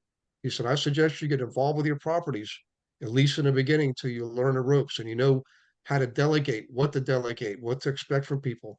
I mean, would you guys, Matt and Joe, would you guys agree? Understanding how all that Absolutely. stuff works. Yeah. Yeah. I'm I republishing couldn't. my book, and it's going to be called The 6 Steps to Lasting Wealth. And there are 6 things in that book. I got an extra finger here. And one of them is the whole chapter about people and how critical it is. There's no doubt about it. And I will tell you, I'm a storyteller. In all the years I've been a realtor and a broker, I have no like shyness about going up and asking anybody, talking to anybody. I've only had one negative experience in 21 years where the guy MF'd me and told me to get off his property. People aren't going to bite your head off. They're not. If you say who you are right away, hand them your card and say, hey, listen, could you help me with this situation? I'm looking for somebody who wants to buy a house in this neighborhood. Do you know anybody who's thinking about selling? Don't be afraid to ask people for help or just talk to them, introduce yourself.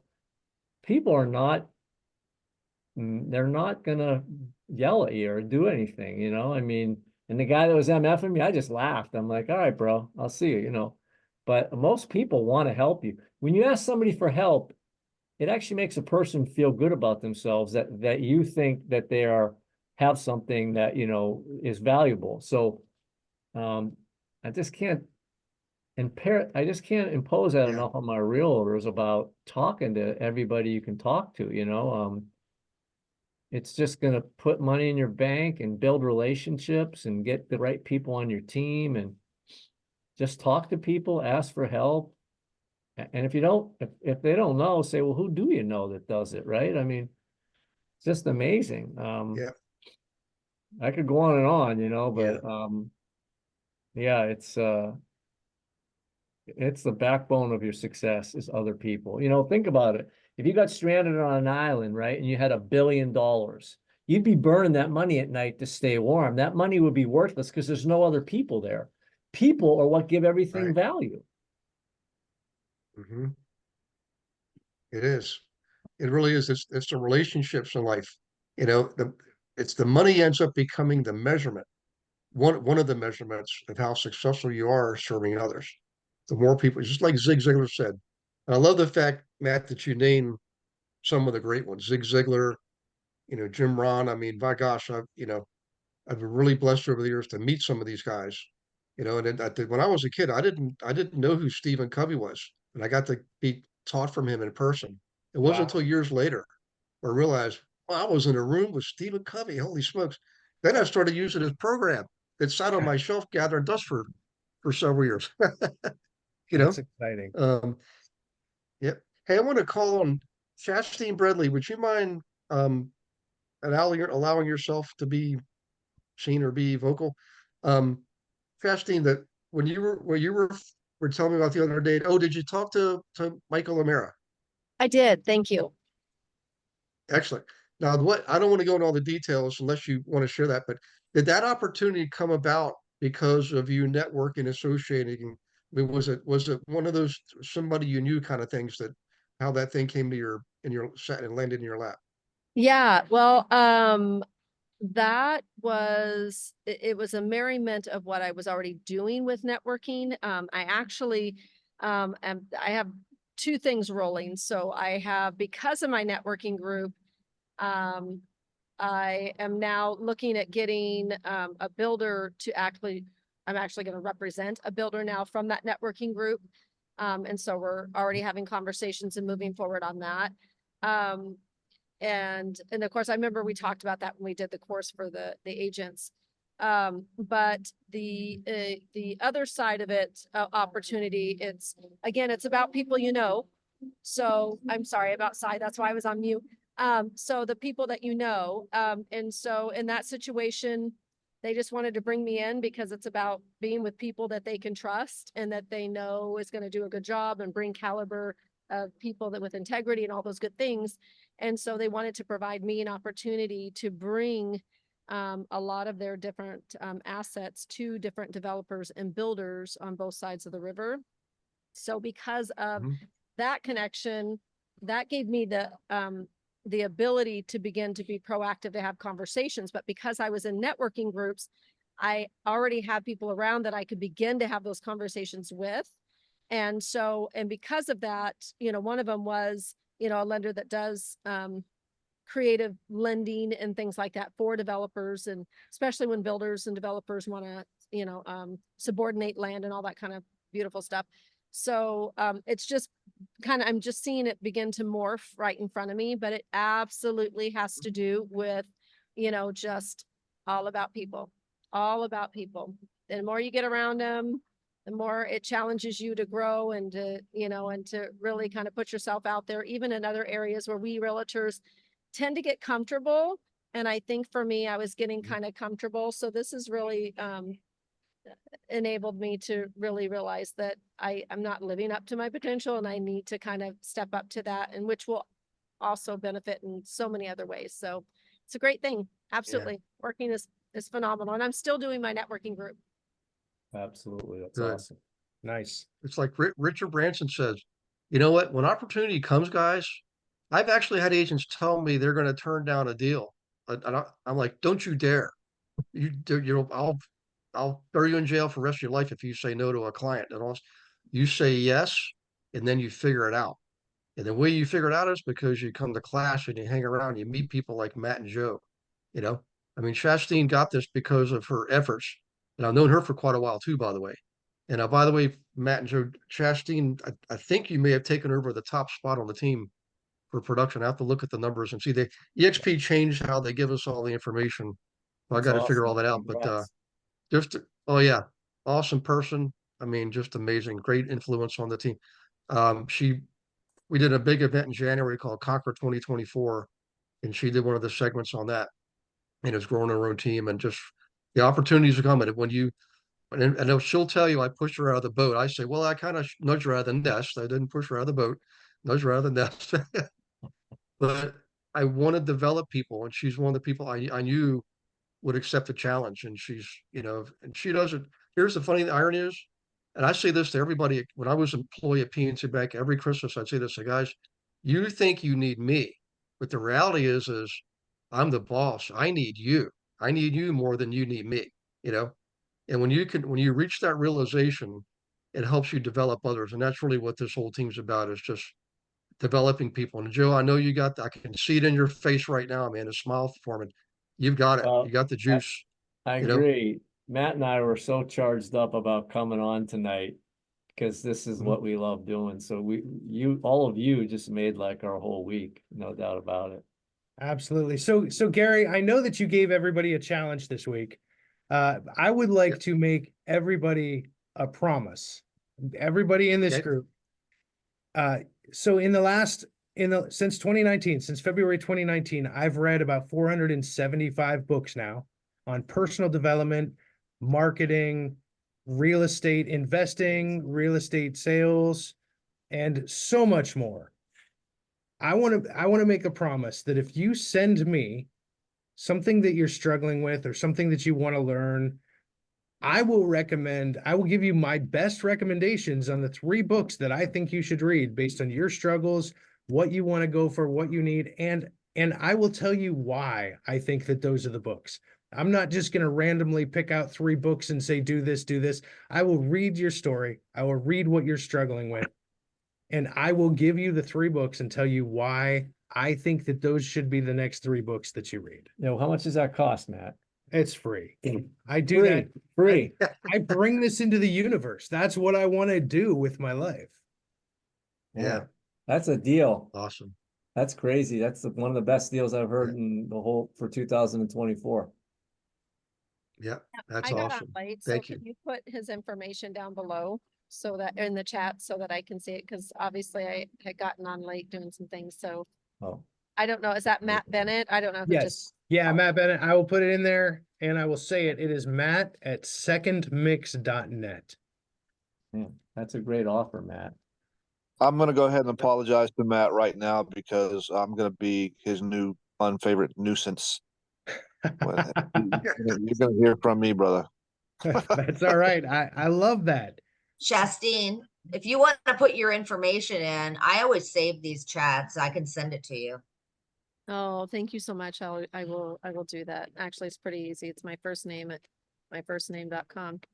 Yep. So that's unique. I'll never forget, I invited Matt to be in this mastermind group I'm in. He was a little hesitant at first, and I pushed him because he didn't want to write the check. I said, write the check. You need to be in the room. So the very first meeting, we were going around the room. Each person gets like 15 minutes to talk. And I don't think I even knew this. And he tells everybody how he read 100 books in the last 12 months. And like the room was silent and everybody's like looking at him like, who the hell is this? Yeah. Yeah. I know. I love reading. I still do it every single night. You know, I'm really slow, unfortunately. So it takes me sometimes a month to read a book. I'm reading one from Brian Buffini right now, The Immigrant Edge. Well, Great yeah. book. He's I'm a blowing great through that coach. one pretty fast.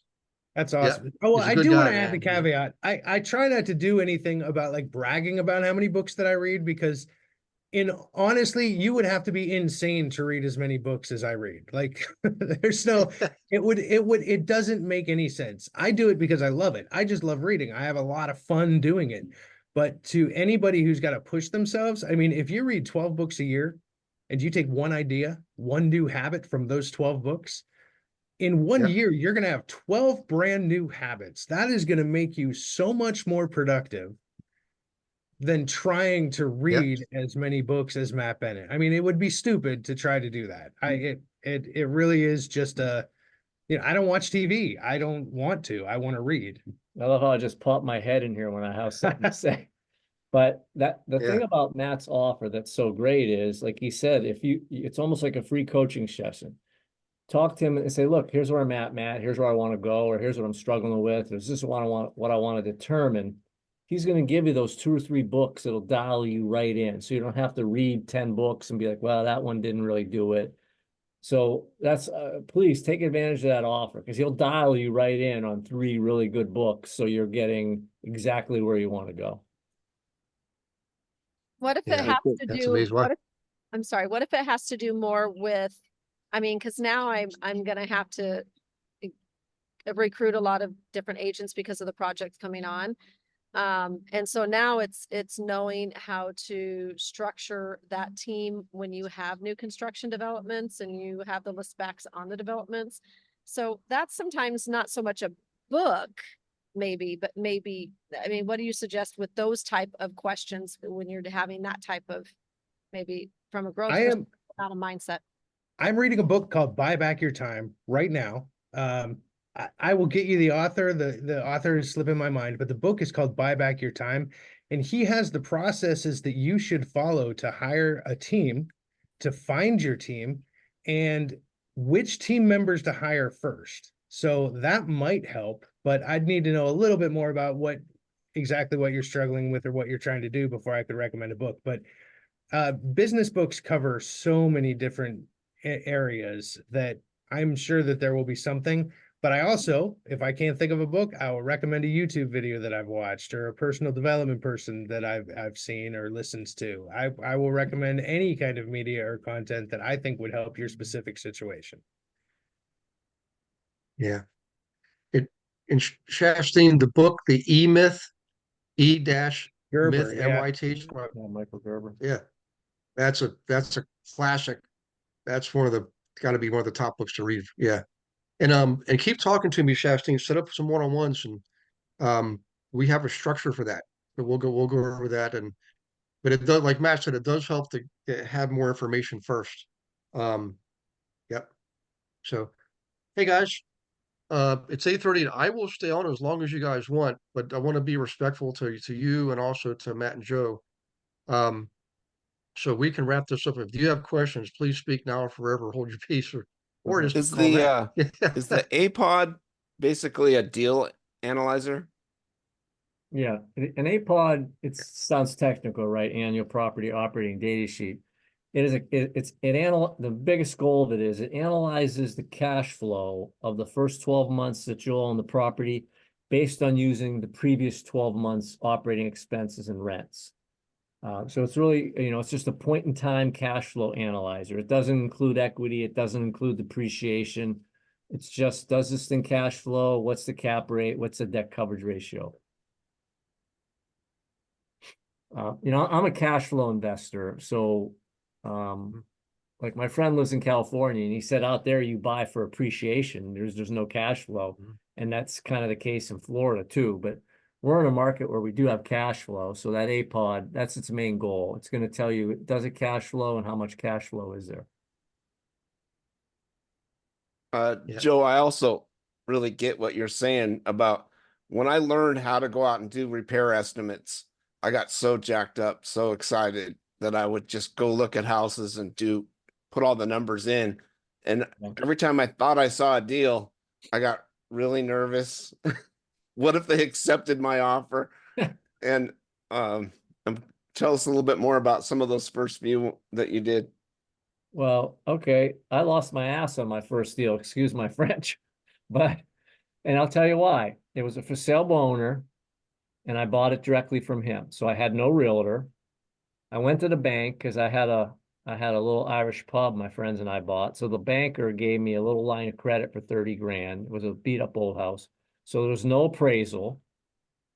Because I had no realtor, I didn't do a final walkthrough. I didn't ask for any inspections. That place was a nightmare. Okay. So that's the first thing I learned, like have my team of professionals, right? And do all the things right. But yeah, it's scary at first, but like I said, get as much education, get in that organization, do those 5 things. If you do all that, you're going to have a little more warm and fuzzy feeling. You're going to have a little more, you'll be a little less risk adverse because you're going to have a little more knowledge about how to avoid risk. And the other thing you could do is, if you find a good lender that does loans on rental properties and multifamily. And I'll tell you why. And somebody put it in the chat before. You can always go to this lender and say, hey, look, I put this APOD together, because the lenders will err on a conservative side. They're going to add some percentage in for reserves. They're going to add a percentage in for management. Even though you're self-managing it, they don't care. So if a lender can check the box and go, yeah, a regular bank lender, not a private lender, if they go, yeah, this looks pretty good, you should buy it, then that's a great measuring stick. So if you're not sure, find a lender and say, hey, look, if I buy anything, I'm going to do it through you. Would you look over my shoulder and poke some holes in these APODs? So that's a good way to do it. Or again, somebody in your apartment association, you can say, hey, I'm looking at buying this property. Would you look at the APOD for me? They'll more than likely they'll do it. Everybody in those groups is great.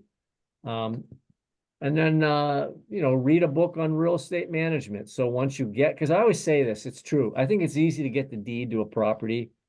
It's a whole other story to make it cash flow, right? Get it rehab, get the right tenants so they're paying and they're not destroying it. And, it's a whole other thing to be successful running it. But yeah, I think I would just do those 5 things and then run your APODs by people. Like Matt said, he just started crunching APODs on all kinds of stuff on the MLS just to like get good at it, you know? I mean, you know, repetition is one of the best ways to get good at something.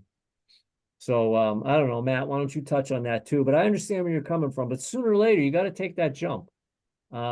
Yeah, I mean, once you talk to your lender or whoever's looking over and says you should buy this, that's when you get to say, okay, I'm going to buy this. I'm going to do my best to get this property and to make it mine, and then figure things out from there.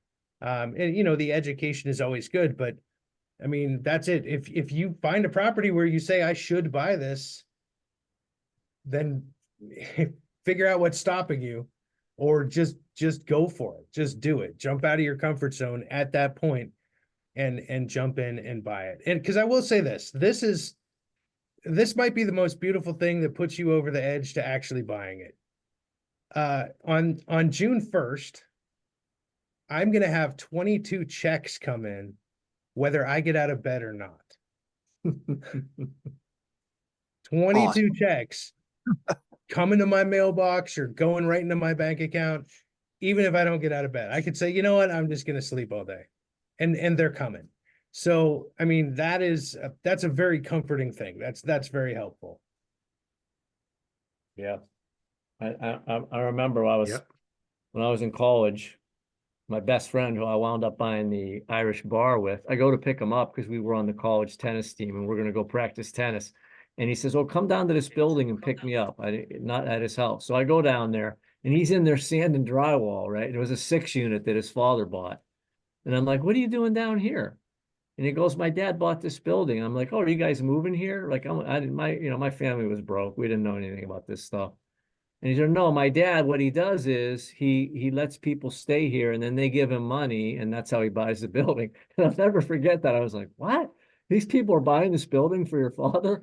And that never left my mind, even though I didn't get involved in real estate investing for a while. I was so jazzed about that these people were buying this building for his dad. And I listen to a ton of content just about wealth building. It's not that I want to drive a Lamborghini. I'm always financially insecure. I'm constantly watching content on billionaires. And in fact, my Self-Made Wealth YouTube channel, the first video is about to come out. It's called 10 Reasons Why You're Not a Billionaire. It's really good. But I lost my train of thought there. I was telling you about my friend's house. Oh crap! I had a really good point I wanted to make. Oh, you're absorbing content about wealth, and because your mindset is So I was telling you the story about you my didn't friend. start off that way, you know? Yeah, well, but I mean, I was so jazzed when he told me about how like these people are buying this house for his family, you know, and that was something that was a point I was going to make. I lost my train of thought. I'm sorry, I went down a rabbit hole with the video, but oh, I know what I was going to say is there's one thing that I've realized more than anything else, if I can impare this upon you, if you want financial and personal freedom, you have to own things, okay? It's just that simple. You either got to own businesses, you know, crypto, real estate. You've got to own things. That's what separates the people that are never worry about money from the people that do. And for me, the thing I chose is going to be real estate. And I'll tell you why.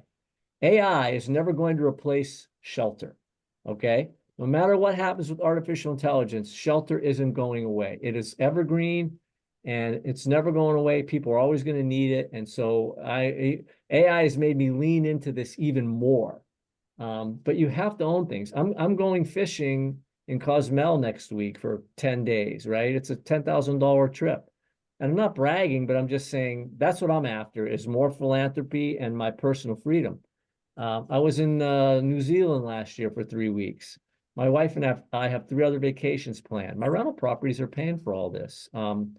My sister runs the UPMC clinic in Pittsburgh for the underserved, and UPMC gives her very little money. I just sent her $500 in gift baskets for her event, just as charity. It's great to be able to like do philanthropy and help people out. And that real estate investing is that cornerstone for everything. But you've got to own things. That was the real message I wanted to give you. There's only a few. It's interesting. I follow billionaires, not because I want to be one, but it intrigues me how somebody can accumulate so much money. And one of the things that I found, and Forbes just came out with their list of new billionaires. They do it every year. There were 23 new billionaires last year. There's only a few people that have become billionaires that were not owning businesses. Like Jeff Bezos' wife, because they got divorced, she's a billionaire. All the Walton kids, because they're family owned, Walmart. One of the guys that was real early in Microsoft, I think, is a billionaire because, he had a lot of stock when the company was real small. But you're not going to be wealthy working for somebody else, okay? You got to own stuff. Get outside your comfort zone and start buying property. And it's a natural progression for us because we're realtors, right? We already know the product. Don't go buy an e-com fashion business unless you know that product, right? Make a promise to yourself and everybody on this thing that 90 days from now, you're going to be writing offers on rental properties. Do it. Stop procrastinating. You got this. If you can be a realtor and help people buy and sell houses, you can be a real estate investor. It's easier than being a realtor. So get out there and get some assets, own some stuff, and start building your financial freedom. Sorry, I know I went on, but I'm just passionate. You've got to own stuff. It's the only way to grow and be happy. You got to own stuff. That's perfect. Yeah, I appreciate that. That's a great way to wrap things up. And I was going to make another comment. I'll make the comment. This is why, guys, I'm not a big fan of wholesaling. I know a lot of people, and everybody wants to do wholesaling because you don't need cash or credit or intelligence or anything. You can do wholesaling. The problem with wholesaling is it's a job because you never actually own anything. Yes. That's the biggest problem in wholesaling. You never own a thing. You've got to own stuff, guys. Like Joe said, I'm telling you, the biggest regrets I have in my business life are the properties I sold, not the ones I bought, the ones I sold. I want my Airbnb back. I know you do. I'll tell you, I'll give you one other thing and then I'm going to stop talking. I watch this YouTube channel. It's called School of Hard Knocks. And it's these two young kids. They go around to Miami, Atlanta. They go on golf courses and they walk up to millionaires and billionaires and they interview them. And they say, what do you do? How'd you get this $1 million yacht? What advice would you give young people? And some of them are real estate investors. I've never heard one of them say I was a wholesaler. Right. Yeah. That's right. Yep. It's unfortunately it is easy to get in, but it's hard to get out. It's hard to get out of it. People get into it and they keep doing it. And then 10 years later, they're no further ahead, So in any case, hey guys, what a great way to wrap this one up. Would you guys mind giving Joe and Matt a big pat on the back? You can do a hand raise, Hey, here's to you guys. Thanks for letting us be here. Thank you, Brett. Thank you so much for being here. Thank you. This was awesome. Probably one of my all-time favorite classes. And you can probably see I've got a lot. This is our all-time favorite Zoom meeting. Awesome. We have a lot in common. I mean, all three of us have technical backgrounds and I don't know but I'm coming up there Friday. I'm driving up there. I'll be up there 3:00. Yep. So I'll have my Audible. I've got what I'm listening to right now. I've got 96 titles on Audible just in the last couple of years. Yeah. Yep. Yeah. Nice. So in any case, guys, well, listen, thank you for all the participants listening and learning. Hope you got a lot of good notes tonight. Share the recording with your friends and colleagues, people that you believe would like to hear this, investors and other agents particularly. Share it with the other agents. Share with people who want to invest. You can never go wrong with giving. I promise you, it'll come back to you tenfold. Today, tomorrow, next week, next year, it'll come back to you. Just share the recording, and go watch the podcast. It's Second Mix, right? That's the podcast, right? Second and Mix. Leave Matt a review. So and take me up on my offer. And the longer you wait before you email me, the less chance you're actually going to do it. So just get on it and do it. Do it tonight. Yep. Figure out what your sticking points are, or where you're trying to go, or what's holding you back. Send Matt an email tonight asking for those 3 book recommendations. Don't wait. Thanks, guys. I agree. All right. Thank Thank you. you, everybody. All right. Bye-bye. Awesome. Thanks, Karen, you'll be everybody. hearing from me. Yep. I've already done it. All right. Awesome. All right. All right, everyone, you guys take care. God bless All you right, and see your you families. guys. Thank you for watching this episode of Monday Night Live. Be sure to subscribe to our channel and go to realestatewithgarywilson.com to join our community and start building wealth today.